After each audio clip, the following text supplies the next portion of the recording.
We need to put good leaders, managers, and decision makers in place to build a business that doesn't require us to oversee every important decision or drive every critical behavior.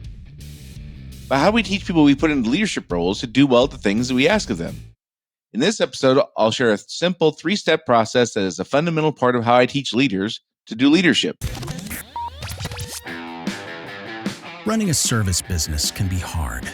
It is not unusual for business owners in industries like contracting, home repair, auto repair, business-to-business services like janitorial, IT and accounting, and many others to feel overwhelmed by all the priorities facing them at any given time. Between addressing the needs of the customers, managing the employees, figuring out the financials, and getting processes in place, feeling like you're making significant progress on your business journey can be difficult. Welcome to Service Industry Success, hosted by Brian Harding. Each week, Brian will look at real-world strategies for building the business you are dreaming of, while also sharing tactics to get through some of the most frustrating parts of business ownership with a lot more ease. Let's get started. When I look back on bad leaders I've worked for, and I have no corner on the market on this, we've all had bad leaders we worked for.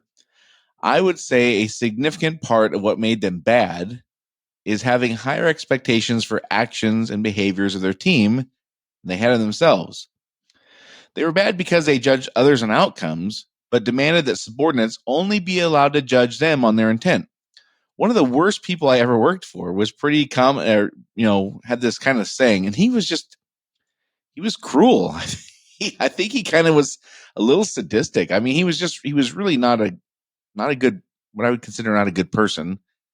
But he wasn't a serial killer, but he just had a high expectation of others, but not very high expectation of himself. And one of the things he would say all the time when people would kind of get fed up with his antics and his behaviors and his modality of how he did things, he would just say, he'd throw his hands up and go, "I'm just trying to make this place profitable." And so the expectation was he was judged on his intent, but he was very eager to judge others on the outcomes. And I think this is one of the most fundamental things that when we are put in leadership roles is as critical for us to be mindful of. So I know it's going to work in some circumstances, which is why this is one of the reasons this is really hard.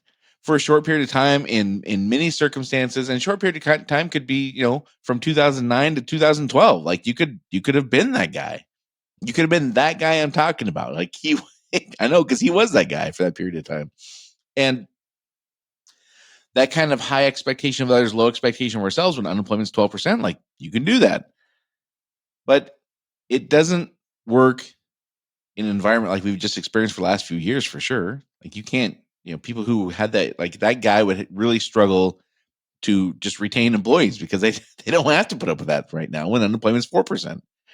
But even aside from that part, I believe that, and because I've seen this as an employee in many different organizations, well, not many, a handful of organizations, that this approach of having a high expectation of employees' outcomes and behaviors, but only a high expectation of the leader's intent, leads to employees doing what they perceive as like minimum expectations.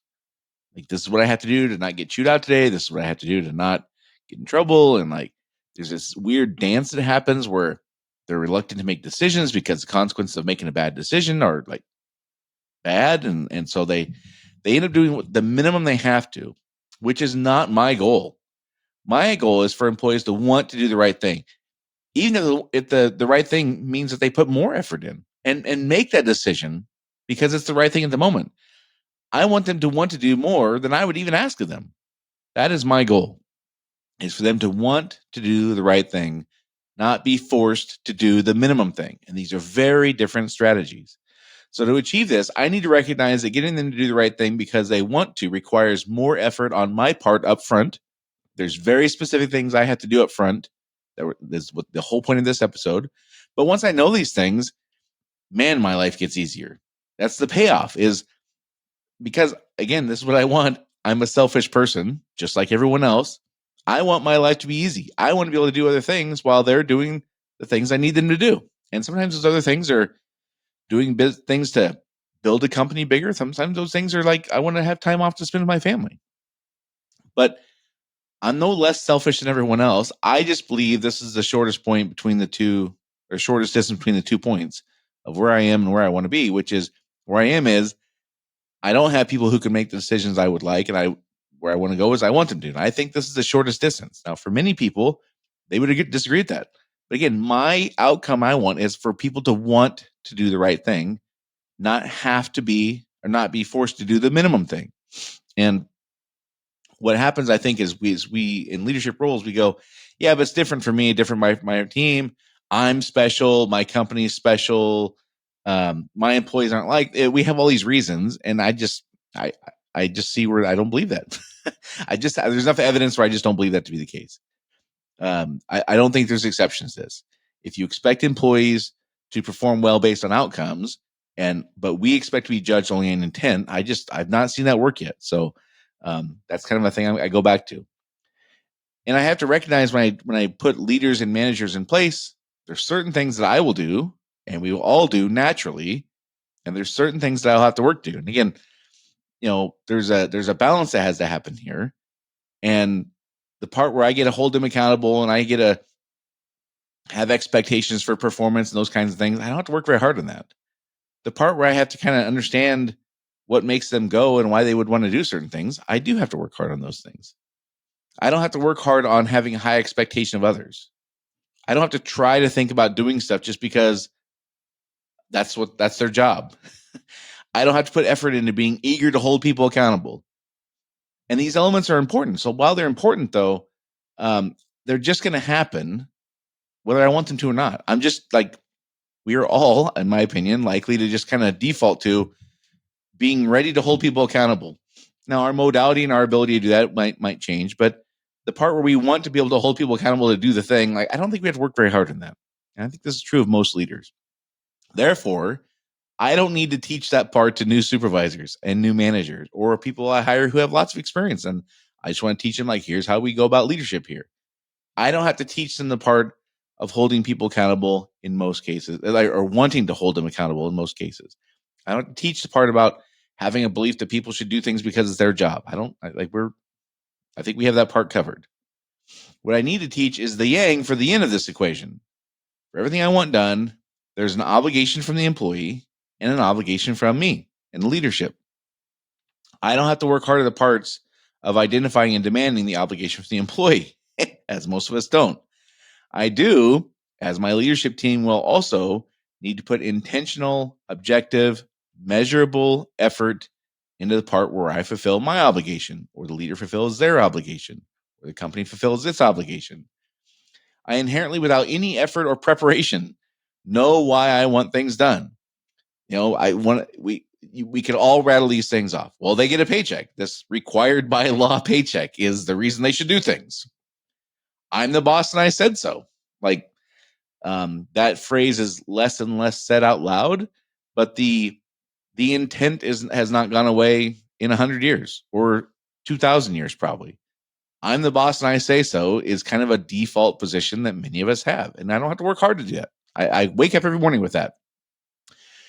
They get paid to do these things that are necessary for the company. Like, they get, like, again, they're required by law paycheck, and the boss said so is kind of the two of the more common ones. Another one, the customer, the people who pay our salaries, they need these things done. So again, this is how we earn money, and therefore you should do the thing, right? There's no shortage of default, no effort required to conjure up reasons we state for why employees should have to do or should want to do or whatever the things we want done. There's no question about that. These things just happen. And these things all serve one party more than the other. Like, it serves me. Like, my life is way easier if they would just do the things I need for the reasons I just stated. In other words, if they met their obligations, I wouldn't have to put a whole lot of effort into meeting mine. And this is the style of leadership that created situations I absolutely loathe as an employee, to the point that I risked everything to go start my own business. Like, I literally said to my partners one day, where we said to each other, I would rather go down in flames and have to file bankruptcy than work for that man for another month. And that is what led us down the path of starting a company that became a multi-million-dollar company, is this style of leadership. So as an employer, a pretty baseline outcome I want to work hard to avoid is employees wanting to leave to go start their own company, or employees wanting to leave to go work for someone else. And the data supports this notion that this should be something we care about. Excluding the few years, late 2020 through, let's just say middle of 2020 through the middle of 2023. Let's just exclude those few years when there's no question wage competition was like going through the moon, or going through the roof. No question. Kind of getting back to normal now. That's not really a thing as much anymore. But if you exclude those 3 years, which are fueled by an unprecedented in our lifetime pandemic and a government response and all that kind of stuff, excluding those few years, the number one criteria for a person keeping or leaving a job was the relationship they had with their direct supervisor. This is the case for decades. I think I heard the other day, like something like 60% of the people who leave a job do so because of the relationship they had with their direct manager. This is the thing. This isn't a thing. This is the thing. Like, if you solve this problem, many of our problems go away as far as retaining talent, acquiring talent, people doing things without having to be forced, like people being proactive, like all the things we say we want. Much of it is solved by solving this one problem, which is getting people to want to do the right thing and not forcing them to do the minimum thing. So, sounds great, but how do we actually go about teaching people the act of fulfilling our obligation to the team? Well, here's a basic way I do it. It's a really simple 3-step process. And the first step is something we're going to do whether we want to or not. So it's really a 2-step process. The first step is we ask this question: why aren't they doing this thing that we want? Now, it could be big things like, why aren't they coming to work here? Why aren't they applying here? Why aren't they great trainers? It could be big things like that. It could be very small things like, why aren't they following this process? Why aren't they turning their paperwork in? Why aren't they getting estimates out on time? Like, whatever. So my point is, it covers the wide range from why aren't they working here, these talented people I want, to why aren't they doing this very specific thing I need them to every day, or in every job, or whatever it is. It covers the entire range. The first thing is, we're going to have a question that sounds like, why aren't they doing this? And this is the part we don't have to work very hard on. We have this probably thought numerous times a day or week. Why aren't they doing this thing? The second part is, I have to ask myself, or I choose to ask myself, I guess I should say, what's in it for them to do this? Why would they want to come work here on the big things? Why would they want to do a good job training? Why would they fill out this estimate on time? Why would they do this thing now? And again, if my answer is one of those things that I talked about earlier, well, they get a paycheck. That's what the customer needs, and I'm the boss and I demanded it. Like, okay, we can have that approach. I personally don't think that's very compelling, and I certainly don't think it's likely to endure the ebbs and flows of the economic cycle, as we just witnessed, right?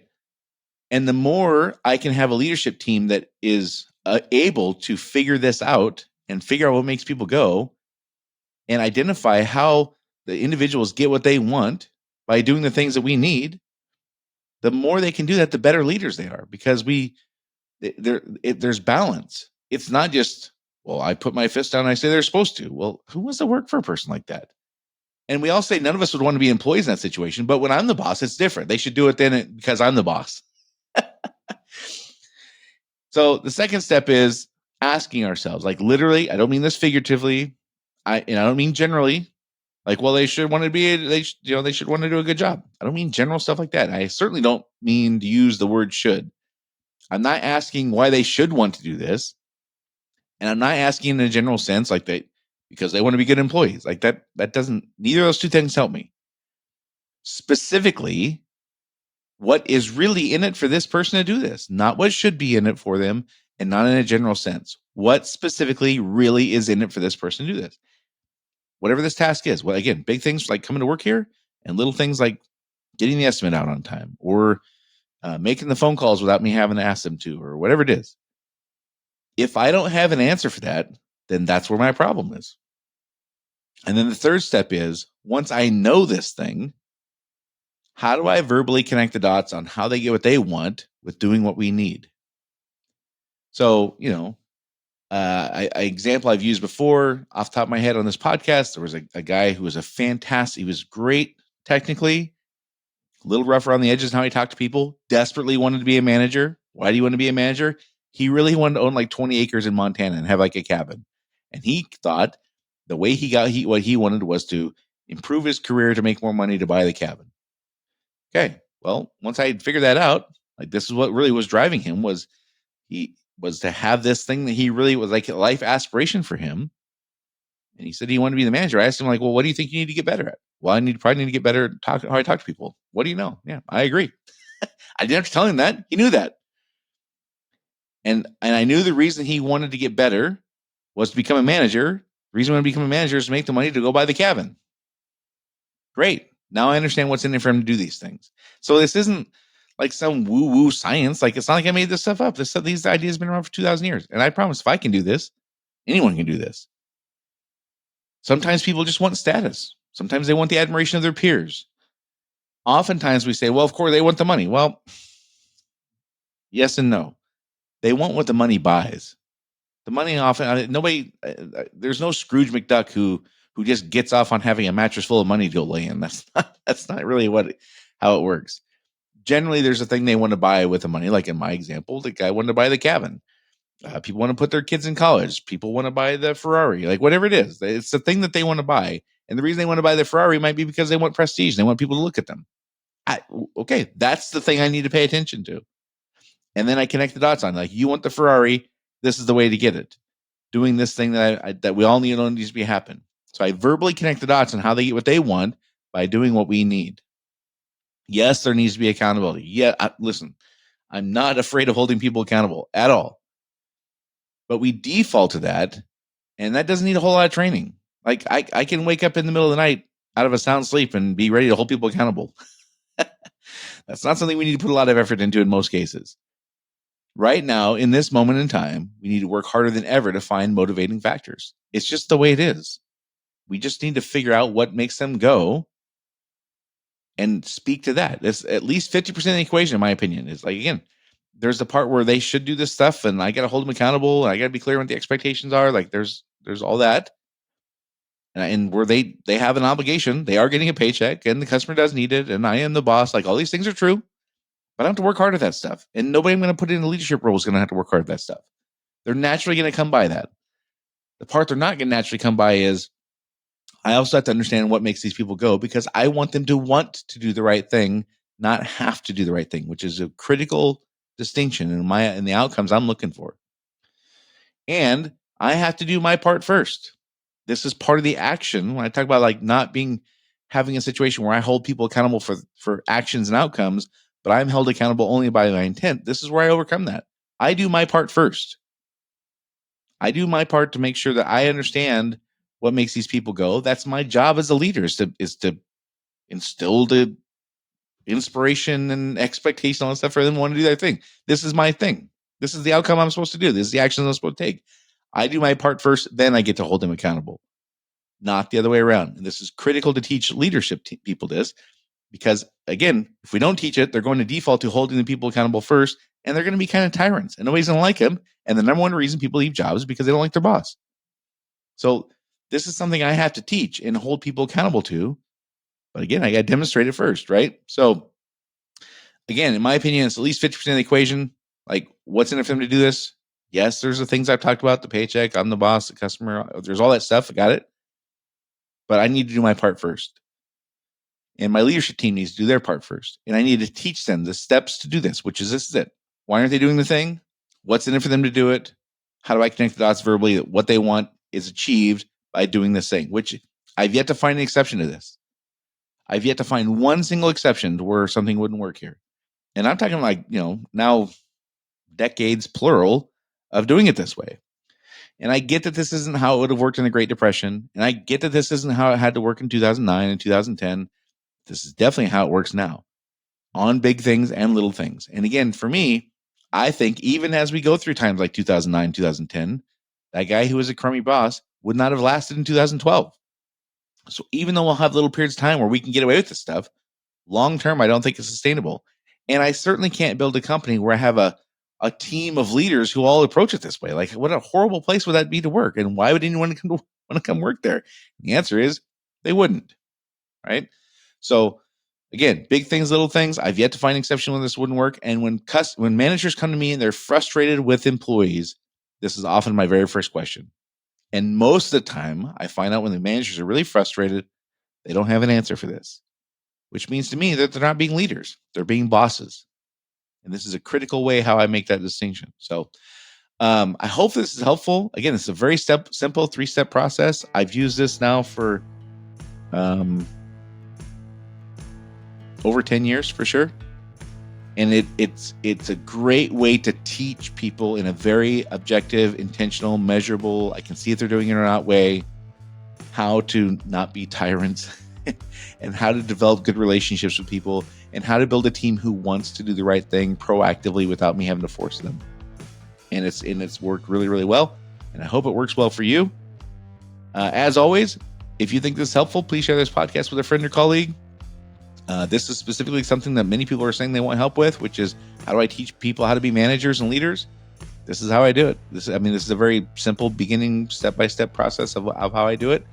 Of course, public sharing is appreciated also. That's it for this week, and I'll talk to y'all next week.